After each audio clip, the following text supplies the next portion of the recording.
नमस्ते बच्चों। आज हम कक्षा 8वीं का पाठ 3 सिंधु घाटी सभ्यता के प्रश्न उत्तर कर रहे हैं। तो अब शुरू करते हैं। प्रश्न 1, मोहनजोदड़ो क्यों प्रसिद्ध है? इससे क्या लाभ हुआ?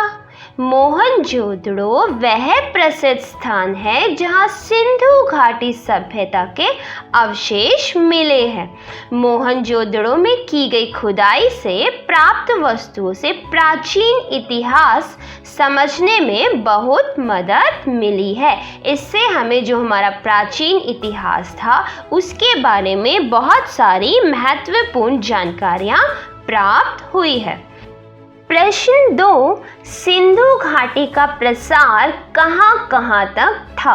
सिंधु घाटी सभ्यता के अवशेष मोहनजोदड़ो के अलावा दूर दूर के स्थानों तक मिले हैं। यह सभ्यता पश्चिम में काठियावाड़ और पंजाब के अंबाला जिले के अलावा गंगा की घाटी तक फैली थी। प्रश्न 3, सिंधु घाटी सभ्यता में व्यापार की क्या स्थिति थी? उत्तर, सिंधु घाटी सभ्यता ने फारस, मेसोपोटामिया और मिस्र की सभ्यताओं से व्यापार किया।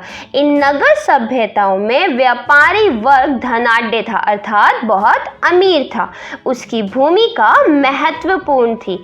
सड़कों के किनारे दुकानों की पंक्तियां थी जहां संभवतः छोटी छोटी दुकानें थी। अब ये सिंधु घाटी में व्यापार की स्थिति दिखा दी। जो वहां पर धनाढ्य वर्ग था, अमीर वर्ग था, वह बहुत अमीर था और उसकी भूमिका शहर में महत्वपूर्ण थी, क्योंकि जितने भी विकास के कार्य होते हैं वह यही अमीर वर्ग किया करता था। और वहां सड़कों के किनारे दुकानों की पंक्तियां नजर आती है, लेकिन दुकानें छोटे छोटे आकार की थी। अब आता है प्रश्न 4, मोहनजोदड़ो और हड़प्पा से उस काल की परंपरा, लोगों के रहन सहन का ढंग, उस समाज में प्रचलित रीति रिवाज तथा लोगों द्वारा की गई दस्तकारी के अलावा उस समय के कपड़ों के फैशन का पता चलता है। हमें क्या क्या पता चलता है? एक तो उस समय में जैसी परंपराएं चलती थी, रीति रिवाज थे, लोगों के रहन सहन के तरीके के बारे में प्रचलित पता चलता है कि लोग वहाँ कैसे रहते थे, वहाँ के प्रचलित रीति रिवाज कौन से थे, उन सब के बारे में पता चलता है। इसके अलावा वहाँ पे दस्तकारी और उनके कपड़ों के फैशन के बारे में भी हमें ज्ञान प्राप्त होता है। प्रश्न 5, आर्य कौन थे? वह भारत कब आए थे? उत्तर, आर्यों की पहचान तथा उनके मूल स्थान के बारे में निश्चित रूप से कुछ पता नहीं है। व्यवहारिक रूप से उन्हें भारत की ही संतान माना गया है। आर्य भारत में सिंधु घाटी युग के 1000 वर्ष बाद आए होंगे। प्रश्न 6, सिंध के सूबे के बारे में पाठ से क्या पता चलता है? उत्तर, इस पाठ में सिंध के सूबे के बारे में यह पता चलता है कि यह सूबा पुराने समय में बहुत प्रसिद्ध और उपजाऊ था, लेकिन मध्य युग के बाद उसका ज़्यादातर भाग रेगिस्तान होकर रह गया।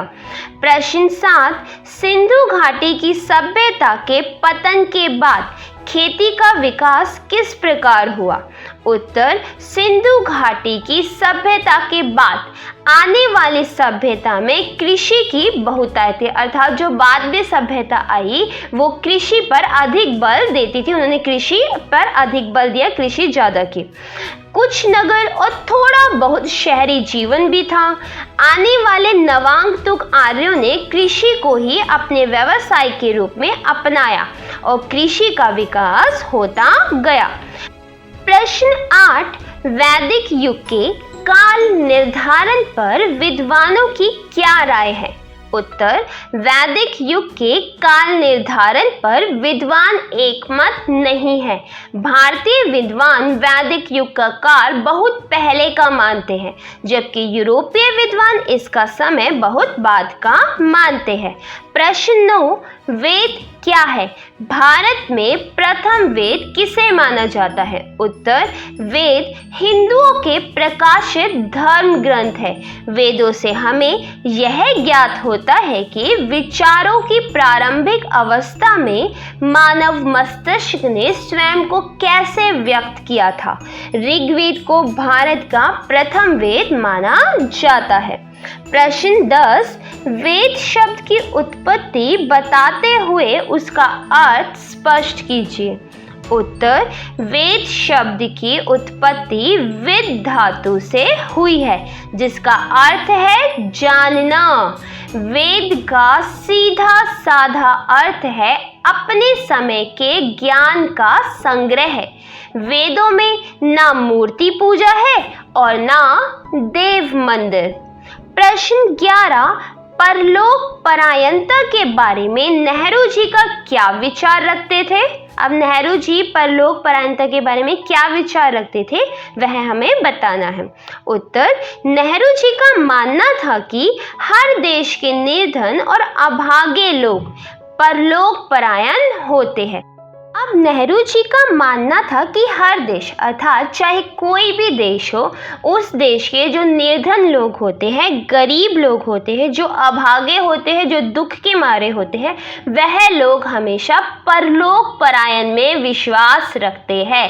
अर्थात वह मरने के बाद के जीवन में विश्वास रखते हैं। उनका विश्वास होता है कि आज इस दुनिया में हम दुखी हैं, हमें दुख प्राप्त हो रहा है, तो मरने के बाद हमें स्वर्ग प्राप्त होगा जहां हमें सारी खुशियां प्राप्त होगी। तो वो जो दुखी लोग होते हैं वह अपने दुखों को मिटाने के लिए सोचते हैं कि आज दुख है तो मरने के बाद जब हमें स्वर्ग मिलेगा तो हमारे सारे दुख मिट जाएंगे, इसलिए वह लोग परलोक परायण होते हैं।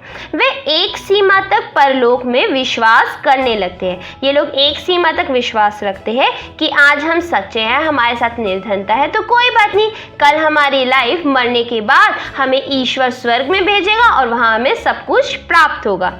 यह बात गुलाम देशों में भी देखी जा सकती है। अब नेहरू जी बोलते हैं कि ये जो बात है ना परलोक परायणता की, ये गुलाम देशों में भी देखी जा सकती है, क्योंकि गुलाम देश जो होते हैं वह बहुत ज़्यादा कष्ट झेल रहे होते हैं, उनके साथ बहुत ज़्यादा बुरा हो रहा होता है, तो वो सोचते हैं कि आज हमारे साथ बुरा हो रहा है तो क्या हुआ, जो ये लोग बुरा कर रहे हैं मरने के बाद इन लोगों को नर्क मिलेगा और हमें स्वर्ग, इसलिए वह भी परलोक में विश्वास रखने लग जाते हैं।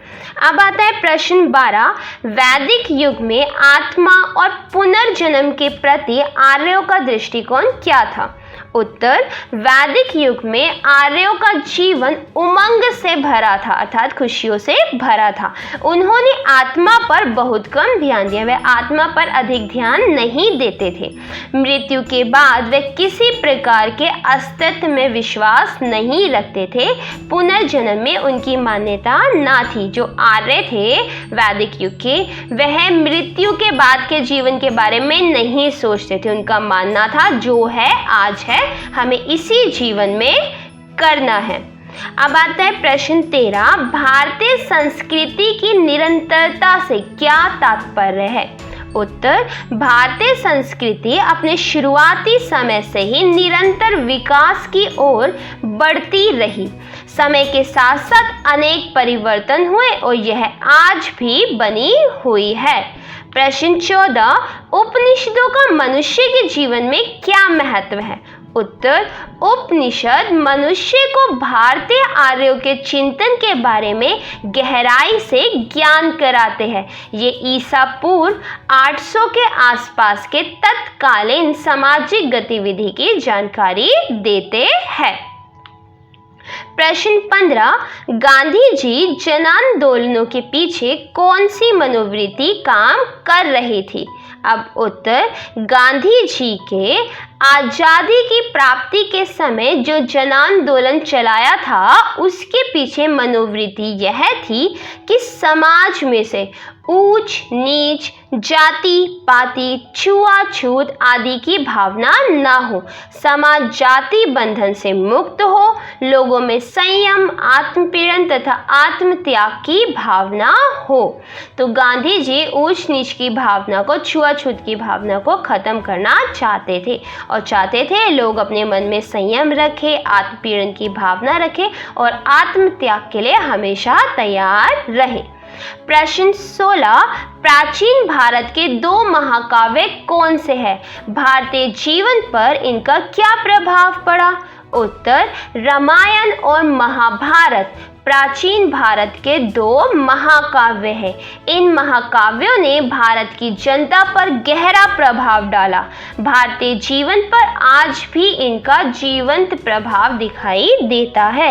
यह महाकाव्य भारतीय जीवन के अंग बन गए हैं। बच्चों, आप सबको पता होगा रामायण और महाभारत दोनों का ही हमारे जीवन में बहुत ज़्यादा महत्व है। और जब हमने बुक पढ़ी थी तो हमने उसमें भी देखा था जो गाँव के लोग थे उनको रामायण और महाभारत के छंद जुबानी याद थे, जो अपने रोजमर्रा के जीवन में प्रयोग करते थे।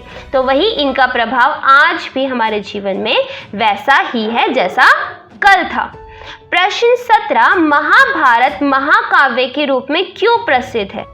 उत्तर, महाभारत ऐसा महाकाव्य है जिसकी गणना विश्व की श्रेष्ठतम रचनाओं में की जाती है। यह प्राचीन भारत की सामाजिक और राजनीतिक गतिविधियों का विश्व कोश है, जिसकी मदद से उस काल के बारे में बहुत कुछ जाना समझा जा सकता है। इसलिए महाकाव्य एक प्रसिद्ध महाकाव्य कहलाता है। प्रश्न 18, पाणिनि कौन थे? उन्होंने कौन सी पुस्तक लिखी? उत्तर, पाणिनि संस्कृत भाषा के प्रसिद्ध व्याकरण थे। अर्थात व्याकरण होता है जो विज्ञान का ज्ञाता होता है, विद्वान थे संस्कृत के मुख्यतः। उन्होंने 6वीं या 7वीं शताब्दी ईसा पूर्व में व्याकरण की प्रसिद्ध पुस्तक अष्टाध्यायी की रचना की, जिसे आज भी संस्कृत व्याकरण का आधिकारिक प्रमाण माना जाता है। प्रश्न 19, बुद्ध का ज्ञान ब्रह्म ज्ञानियों को नया एवं मौलिक क्यों लगा? उत्तर, बुद्ध का ज्ञान किसी जाति या संप्रदाय विशेष के लोगों के लिए नहीं, वरन समूची मानवता के लिए था। इसमें ना तो वर्ण व्यवस्था पर चोट की गई थी और ना किसी धर्म की निंदा। इसलिए उनका यह ज्ञान ब्रह्म ज्ञानियों को नया एवं मौलिक लगा। प्रश्न 20, अशोक कौन था? उसने कलिंग विजय करने का मन क्यों बनाया? उत्तर, अशोक एक महान शासक था जिसने 273 ईसा पूर्व में मौर्य साम्राज्य की बागडोर संभाली। इस साम्राज्य में भारत का बहुत बड़ा हिस्सा शामिल था। अशोक संपूर्ण भारत को एक शासन व्यवस्था के अधीन लाना चाहता था, इसलिए उसने कलिंग विजय का मन बनाया। प्रश्न 21, जिस रेत से सिंधु घाटी सभ्यता नष्ट हुई थी वही रेत उसे बचाने में कैसे सहायक सिद्ध हुई? उत्तर, ऐसा माना जाता है कि सिंधु घाटी सभ्यता के नष्ट होने के लिए रेत भी एक कारण था। रेत की मोटी परत दर परत जमती गई और मकान उसमें दबकर रह गए। रेत ने जिन प्राचीन शहरों पर छाकर उन्हें ढक लिया था, उसी रेत के कारण वह सुरक्षित रह सके। दूसरे शहर और प्राचीन सभ्यता के प्रमाण धीरे धीरे नष्ट होते गए। प्रश्न 22, वेद अवेस्ता के अधिक निकट है, पाठ के आधार पर स्पष्ट कीजिए। उत्तर, वेदों को भारतीय संस्कृति का पुराना इतिहास कहा जाता है। भारत आते समय आर्य उन्हीं विचारों को साथ लाए थे जिससे अवेस्ता की रचना हुई है। वेदों और अवेस्ता की भाषा में भी विचित्र समानता है। इनकी निकटता भारत के महाकाव्यों की संस्कृत से कम तथा वेद अवेस्ता के अधिक निकट है। प्रश्न 23, गीता का उपदेश सर्वप्रथम कब कहा और किसे दिया गया? उत्तर, गीता का उपदेश महाभारत के युद्ध के समय श्री कृष्ण द्वारा अर्जुन को उस समय दिया गया जब अर्जुन ने अपने विपक्षियों में परिजनों, मित्रों तथा गुरुजनों को देखा। अर्जुन मोह, युद्ध से लाभ, हानि, जय, पराजय आदि को सोचकर दुविधाग्रस्त हो गए थे। ऐसे में श्री कृष्ण उन्हें गीता का उपदेश देकर कर्तव्यों के निर्वाह के लिए कर्म करने हेतु प्रेरित किया। अब क्या हुआ था, अर्जुन ने जब अपने सगे संबंधियों को अपनी विरोधी टीम में देखा, मतलब विरोधी सेना में देखा, तो उन्हें महसूस हुआ कि मैं अपने ही लोगों को कैसे मार सकता हूँ। वह इसी दुविधा में फंस गए थे। तब श्री कृष्ण ने अर्जुन को गीता का उपदेश दिया और उन्हें अपना कर्तव्य निभाने के लिए कहा। प्रश्न 24, सुश्रुत कौन थे? उनका शल्य चिकित्सा में क्या योगदान था? उत्तर, सुश्रुत ने ईसवी सन की शुरू की सदियों में शल्य चिकित्सा पर पुस्तक लिखी जो अत्यंत प्रसिद्ध तथा लोकप्रिय हुई। इन पुस्तकों में उन्होंने शल्य क्रिया के औजारों का जिक्र किया और शल्य क्रिया का भी। अब सुश्रुत ने ईसवी सन के शुरू में जो ऑपरेशन किया जाता है, आज का जिसे ऑपरेशन बोलते हैं, उससे पहले शल्य चिकित्सा बोला जाता था, उसके ऊपर उन्होंने पुस्तकें लिखी और इन पुस्तकों में उन्होंने शल्य क्रिया के दौरान अर्थात ऑपरेशन के दौरान जिन औजारों का प्रयोग किया जाता था उनका भी जिक्र किया है। इनमें अंगों को काटना, पेट काटना, ऑपरेशन द्वारा बच्चे का जन्म दिलाना, मोतियाबिंद आदि है। घाव के जीवाणुओं को धुआं देकर नष्ट किए जाने का उल्लेख है। इन सब चीजों का उल्लेख सुश्रुत ने अपनी पुस्तकों में किया है।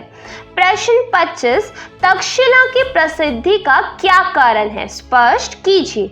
उत्तर, तक्षशिला आधुनिक पेशावर के निकट प्राचीन और प्रसिद्ध विश्वविद्यालय था। यह विशेष रूप से विज्ञान, चिकित्सा शास्त्र तथा कलाओं के लिए प्रसिद्ध था। यहाँ दूर दूर से शिक्षार्थी आया करते थे। यहाँ से स्नातक होना सम्मान की बात थी। यहाँ के चिकित्सकों की विशेष कद्र होती थी। महात्मा बुद्ध अपना इलाज जिस चिकित्सक से कराते थे वह तक्षशिला का ही स्नातक था। बौद्ध धर्म में यह ज्ञान का केंद्र भी था। अब प्रश्न 26, बुद्ध की शिक्षाओं को अपने शब्दों में लिखिए। उत्तर, प्रथम, मनुष्य को क्रोध पर दया से और बुराई पर भलाई से काबू पाना चाहिए। द्वितीय, मनुष्य को सदाचारी और आत्मानुशासित होना चाहिए। तृतीय, मनुष्य की जाति उसके कर्म से तय होती है। चतुर्थ, मनुष्य को सत्य की खोज मन के भीतर करनी चाहिए। पंचम, मनुष्य को मध्यम मार्ग अपनाना चाहिए। यह थी महात्मा बुद्ध की शिक्षाएं। प्रश्न 27, कौटिल्य कौन था? उसकी चारित्रिक विशेषताएं लिखिए। उत्तर, चाणक्य का दूसरा नाम कौटिल्य था। उसने अर्थशास्त्र नामक पुस्तक में मौर्य साम्राज्य के बारे में विस्तार से लिखा है। वह बहुत ही बुद्धिमान और कर्मठ व्यक्ति था, अर्थात अपने काम करने में ध्यान देने वाला। वह जो काम ठानता था वह करता था और पूरी बुद्धिमानी के साथ। इसके अलावा वह साहसी था, षड्यंत्री था, अभिमानी था, प्रतिशोधी था, अर्थात अपना बदला लेने वाला, अपमान को ना भूलने वाला, अपना अपमान कभी नहीं भूलता था, लक्ष्य पर हमेशा दृष्टि रखने वाला, जो उसका लक्ष्य है उस पर हमेशा दृष्टि रखता था, तथा लक्ष्य को हर हाल में प्राप्त करने वाला था। अर्थात वह लक्ष्य को, जो उसका लक्ष्य है, उसे हर हाल में प्राप्त करने वाला व्यक्ति था। अब आता है प्रश्न 28, कलिंग युद्ध ने अशोक के मन पर क्या प्रभाव डाला? उत्तर, कलिंग युद्ध में कलिंगवासी बहुत वीरता पूर्वक लड़े। इसके बाद भी अशोक की सेना जीत गई। क्योंकि बच्चों जो कलिंग था वो तो छोटा सा राज्य था और अशोक का साम्राज्य तो बहुत बड़ा था, तो उसके आगे कलिंग टिक ही नहीं सकता था। उन्होंने बहुत वीरता के साथ युद्ध किया, बट उन्हें आखिरकार हार ही मिली। कलिंग उसके साम्राज्य में मिल गया। कलिंग था वो अशोक के साम्राज्य में मिल जाता है। इस युद्ध में लाखों लोग मारे गए तथा बहुत से घायल हुए। उसका मन युद्ध से विरक्त हो गया। अब जब अशोक को पता चला कि युद्ध में लाखों लोग मारे गए हैं, तो अशोक का मन युद्ध से विरक्त हो गया। उसका मन अब युद्ध करने का नहीं था। उसने बौद्ध धर्म अपना लिया और भविष्य में कोई युद्ध ना करने का निश्चय किया। और अशोक ने निश्चय किया कि वह भविष्य में कोई भी युद्ध नहीं करेगा और बौद्ध धर्म अपनाकर सबकी मदद करने का कार्य शुरू किया। तो बच्चों, ये थे इस पाठ के प्रश्न उत्तर। उम्मीद है आप सबको समझ आए होंगे। कोई भी डाउट हो आप कमेंट बॉक्स में पूछ सकते हो। अगर वीडियो पसंद आई हो तो लाइक करना और चैनल को सब्सक्राइब करना मत भूलना। धन्यवाद।